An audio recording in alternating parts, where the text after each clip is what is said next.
Bismillahirrahmanirrahim. Assalamualaikum warahmatullahi wabarakatuh. Kami dari kelompok 4, mata kuliah bakteriologi, akan menjelaskan tentang materi genetika bakteri. Sebelumnya perkenalan terlebih dahulu dari anggota kelompok kami yang terdiri dari 3 orang mahasiswa biologi UIN Sunan Ampel Surabaya angkatan 2017. Yang pertama yakni saya sendiri, An Abdisalam. Yang kedua Ataya Laili Nur Sabrina, yang ketiga Della Octadilia. Oke, langsung saja kita akan menuju materi. Nah, genetika bakteri itu sebenarnya sudah berkembang sejak tahun 1990, di mana di situ diawali dengan Mendel yang mengajukan teorinya mengenai pewarisan sifat. Kemudian pada tahun 1946, Ladenburg dan Tatum mengemukakan tentang teori mating dan rekombinasi bakteri. Nah, ini membuat pewarisan sifat semakin jelas. Pada bacterial genetics ini yang akan dipelajari adalah gen dan genom, replikasi DNA, ekspresi gen, mutasi, pemindahan materi genetik, rekayasa genetika, dan aplikasinya. Yang pertama adalah gen dan genom. Genom adalah keseluruhan dari gen, sedangkan gen sendiri adalah segmen DNA yang menyandi produk-produk fungsional yang merupakan suatu genetik determinan, yaitu menentukan sifat-sifat suatu makhluk hidup. Gen ini terletak di dalam kromosom. Nah, kromosom adalah struktur yang membawa informasi genetik yang terdiri dari 2 komponen, yaitu protein dan DNA. Suatu kumpulan protein dan DNA disebut nukleosom. Di antara 2 nukleosom dipisahkan oleh satu protein yang dinamakan dengan protein histon. Selanjutnya yaitu DNA. DNA berbentuk double helix yang mempunyai 4 basa nitrogen. 4 basa nitrogen ini meliputi 2 basa dari purin dan 2 basa nitrogen dari pirimidin. Nah, antara basa purin dan pirimidin ini saling berikatan dan diikat oleh ikatan hidrogen. Selanjutnya ada RNA. RNA berbentuk single helix dan bertindak sebagai kode untuk sintesis protein. RNA sendiri ada 3 macam, yaitu RNA-M, RNA-T, dan RNA-R. RNA-M atau messenger RNA berfungsi untuk membawa kode-kode informasi genetik dari DNA sebagai kodon. Sedangkan tRNA atau transfer RNA yaitu untuk menerjemahkan mRNA dan bertindak sebagai antikodon. Selanjutnya yang terakhir adalah rRNA atau ribosomal RNA. Ini berfungsi sebagai mesin perakit dalam sintesis protein.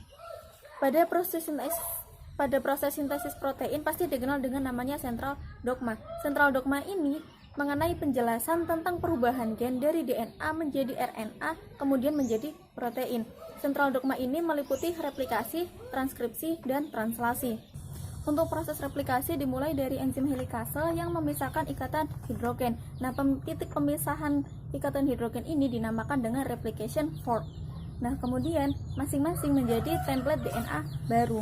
Nah, ini terbagi menjadi 2, yaitu lagging strand dan landing strand. Untuk landing strand sendiri ini dimulai dari pembuatan primer RNA oleh RNA polimerase. Kemudian DNA polimerase menambahkan nukleotida sesuai arah 5 aksen ke 3 aksen. Selanjutnya ke lagging strand. Lagging strand ini pembuatan primer RNA pendek oleh RNA polimerase. Kemudian DNA polimerase menambahkan nukleotida. Nah, hasil dari penambahan nukleotida ini dinamakan dengan fragmen Okazaki. Kemudian primer DNA pendek dihilangkan oleh enzim eksonuklease. Ruang kosong yang ditinggalkan oleh primer RNA pendek kemudian diisi kembali oleh DNA polimerase. Proses tersebut berlangsung sampai replikasi berakhir. Pada akhir proses, DNA ligase akan menyegel fragmen Okazaki dan fragmen DNA baru. Selanjutnya yaitu transkripsi. Transkripsi dimulai dari satu titik dinamakan titik promotor. Nah, pada titik itu RNA polimerase berikatan dengan DNA untuk yang pertama kalinya. Nah, ini membuat ikatan hidrogen antar basa nitrogen lepas. Kemudian RNA polimerase akan menggulur untai dari arah 5 aksen ke 3 aksen. Bersamaan setelah transkripsi, DNA kembali membentuk double helix. Kemudian transkripsi tetap berlanjut hingga RNA polimerase mencapai titik terminator. Hasil akhir dari transkripsi adalah mRNA. Nah, bersamaan dengan itu RNA polimerase lepas. Berikutnya ada kode genetik, yaitu gen yang diekspresikan dengan dibentuknya protein tertentu berdasarkan dengan urutan basa nitrogen gen tersebut. dalam kode genetik ini ada proses yang disebut translasi, yaitu proses penerjemahan kode genetik pada mRNA menjadi rangkaian asam amino dan terjadi di ribosom. Ada 64 codon, namun hanya ada 20 macam asam amino. Hal ini karena ada asam amino yang menyandi lebih dari satu codon atau disebut dengan degenerasi of the code. Dari 64 codon ini, 61 diantaranya merupakan sense codon dan 3 lainnya merupakan non-sense codon. Kemudian proses translasi, seperti yang diketahui secara garis besar ada 3 tahap. Yang pertama itu inisiasi, kemudian yang kedua elongasi, dan yang ketiga adalah terminasi. Kemudian ada ekspresi gen. Ekspresi gen mengacu pada proses gabungan transkripsi dan translasi informasi genetik ke protein fungsional. Ekspresi gen diatur dengan ketat atau dikendalikan sehingga sel ini hanya akan membuat produk gen yang akan berfungsi bagi pertumbuhan dan perkembangan sel tersebut. Lalu ada regulasi ekspresi gen yang terbagi menjadi regulasi negatif dan positif, di mana regulasi negatif akan melibatkan protein penekan yang akan mencegah atau menekan RNA polimerase dari awal transkripsi gen dengan mengikat ke DNA di lokasi operator. Sedangkan pada regulasi positif, di sini kondisi lingkungan dalam sel menyebabkan protein aktivator mengikat ke situs promotor untuk gen yang akan memungkinkan RNA polimerase untuk memulai proses transkripsi. Lalu ada mutasi bakteri, yaitu perubahan pada urutan basa DNA yang terjadi pada bakteri sehingga menyebabkan perubahan dari produk yang dikode oleh gen tersebut atau pada bakteri tersebut. Tujuan mutasi ini yaitu bagi bakteri untuk melindungi diri dari seleksi alam. Prosesnya bisa berlangsung secara spontan atau karena dipengaruhi oleh hal-hal tertentu. Ada 2 macam galur bakteri. Yang pertama yang normal atau standar, yaitu setelah diisolasi namun tidak terjadi mutasi atau disebut prototrof dengan tanda positif. Sedangkan galur bakteri yang setelah diisolasi mengalami mutasi disebut dengan auxotrof atau dengan ditandai dengan tanda negatif. Efek positif dan negatif dari mutasi, yang pertama yaitu mutasi bersifat permanen dan diwariskan. Yang kedua, sebagian besar berbahaya tetapi beberapa akan memberikan keuntungan yang adaptif. Kemudian ada identifikasi mutan yang dapat dilakukan dengan 2 cara. Yang pertama dengan cara uji morfologi dengan melihat bentuk, warna, dan koloninya. Kemudian yang kedua dengan uji biokimia. Kemudian ada jenis-jenis mutasi. Ada 2, yaitu mutasi pada jenjang urutan nukleotida DNA yang terbagi menjadi 4, yaitu insersi, deletion, inversion, dan point mutation. Sedangkan yang kedua adalah mutasi pada jenjang gen yang terbagi menjadi 3, yaitu missense mutation, nonsense mutation, dan frameshift mutation. Kemudian ada mutagen, yaitu bahan atau agen baik kimia maupun fisika yang dapat menyebabkan mutasi. Yang tergolong mutagen diantaranya adalah asam nitrat, senyawa analog basa, aflatoksin dari jamur Aspergillus flavus, dan radiasi sinar X, gamma, dan UV. Kemudian ada pemindahan materi genetik. Dalam pemindahan materi genetik ini, ada sel yang bertindak sebagai sel pendonor dan ada sel yang bertindak sebagai resipien. Mekanismenya terbagi menjadi 3, yaitu yang pertama transformasi, yang kedua transduksi, dan yang ketiga konjugasi. Yang selanjutnya akan dijelaskan oleh rekan saya. Terima kasih. Oke, baik. Untuk materi yang selanjutnya, saya akan menjelaskan tentang transformasi, transduksi, konjugasi, proses rekombinasi DNA, dan pengaplikasian rekayasa genetika. Oke, langsung saja untuk yang pertama, kita akan membahas tentang transformasi. Transformasi pertama kali ditemukan oleh Frederick Greve pada tahun 1928 pada galur Streptococcus pneumoniae. Transformasi hanya terjadi pada bakteri yang mampu mengambil DNA. Pada tahap awal transformasi, sel resipien akan mengambil DNA terlarut yang dilepaskan oleh sel donor. Umumnya, pelepasan DNA sel donor oleh karena sel donor mengalami lisis. Transformasi berlangsung baik apabila sel donor dan sel resipien sangat dekat hubungannya. Pengambilan DNA donor terjadi bila dinding sel resipien menjadi permeable terhadap molekul DNA yang besar.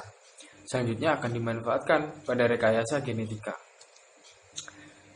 Setelahnya ada transduksi. Transduksi sendiri yakni DNA bakteri dipindahkan dari sel donor ke sel resipien melalui perantara virus yang menginfeksi bakteri. Transduksi banyak dijumpai pada bakteri baik gram positif maupun bakteri gram negatif. Pertama kali ditemukan pada Salmonella, E. coli, Proteus, Shigella, Vibrio, serta Pseudomonas. Pada gram positif bisa terjadi pada Staphylococcus dan Bacillus. Selanjutnya mengenai konjugasi. Konjugasi yakni pemindahan materi genetik yang terjadi karena adanya faktor fertilitas yang dimiliki oleh salah satu galur. Proses konjugasi diawali dari pembentukan berkas-berkas yang bergerak saling berdekatan dari kedua individu. Sel yang berdekatan saling membentuk tonjolan. Ujung dari kedua tonjolan yang bersentuhan akan saling melebur dan membentuk saluran konjugasi. Lewat saluran tersebut, terjadilah aliran protoplasma dari satu sel ke sel yang lain.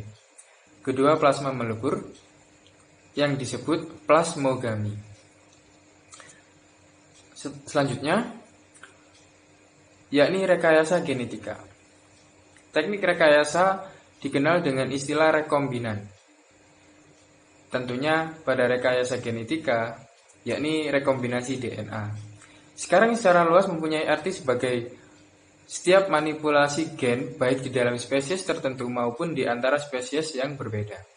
Istilah rekayasa genetik dapat diartikan sebagai manipulasi gen di laboratorium.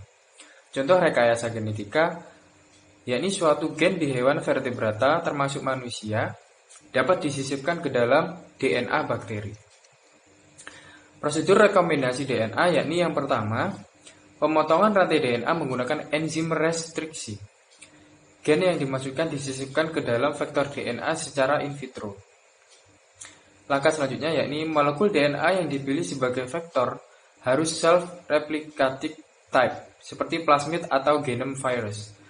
Vektor rekombinasi DNA dimasukkan ke dalam sel bakteri. Selanjutnya akan bermultiplikasi. Sel yang mengandung vektor rekombinan kemudian ditumbuhkan pada medium tertentu sehingga dapat diidentifikasi adanya bakteri yang mengandung DNA rekombinan. DNA selanjutnya diisolasi dan diperbanyak, sehingga koloni yang terbentuk merupakan klon dari sel-sel yang secara genetik identik, masing-masing membawa kopi dari vektor. Setelah prosedur replikasi DNA, saya akan menjelaskan tentang aplikasi rekayasa genetik. Yang pertama, untuk keperluan pengobatan. Contohnya yakni seperti sel yang dapat direkayasa untuk memproduksi protein permukaan suatu patogen, sehingga dapat digunakan sebagai vaksin. Lalu virus hewan dapat direkayasa agar membawa gen protein permukaan suatu patogen. Jika virus digunakan sebagai vaksin, host akan membentuk kekebalan terhadap patogen. Lalu untuk yang kedua, rekayasa genetik pengaplikasiannya dapat diaplikasikan pada penelitian dasar dan aplikasi medis.